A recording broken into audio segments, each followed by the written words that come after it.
Bonjour à tous et bienvenue à ce nouvel épisode d'Horreur Critique. Aujourd'hui, je vais m'attaquer à un film produit par Oren Peli, le mec qui a réalisé le fameux Paranormal Activity, Chernobyl Diaries.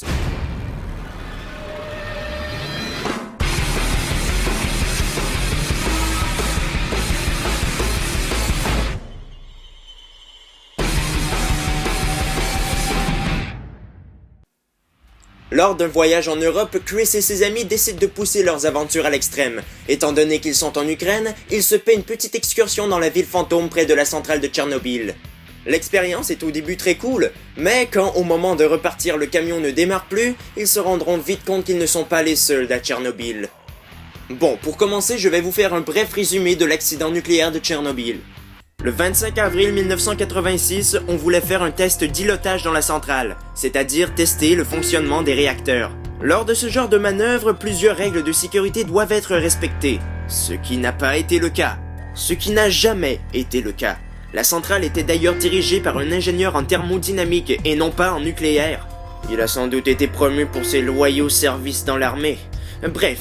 En cherchant toujours plus de puissance de la part du réacteur, les employés de la centrale l'ont fait surchauffer, ce qui entraînera une réaction en chaîne de problèmes impliquant produits chimiques et radiolyse. En pleine nuit, un incendie se déclare dans la centrale nucléaire de Tchernobyl, rendant le réacteur nucléaire à découvert. Le trou formé dégageait une luminosité bleue. Il faudra attendre le 6 mai pour que les émissions radioactives cessent complètement.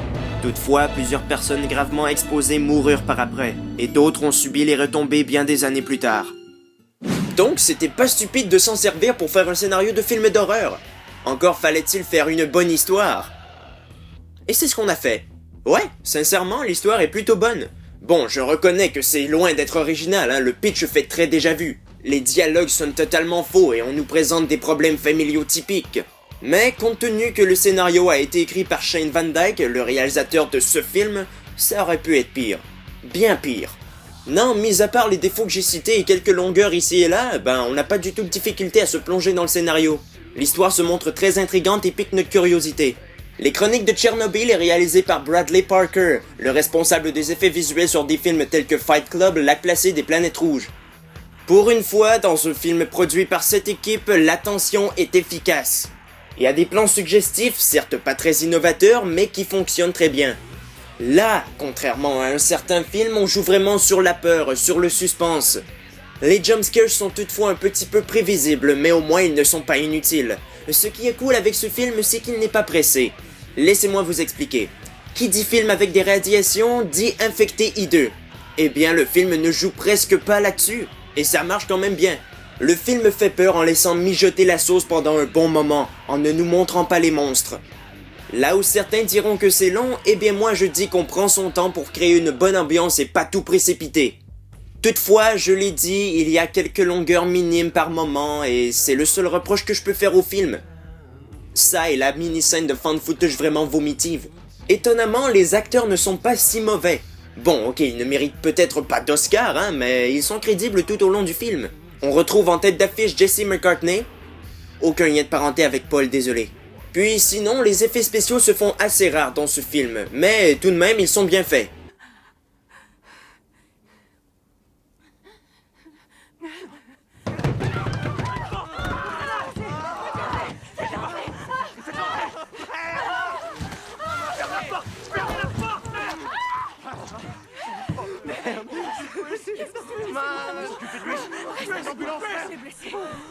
Il est mal en point.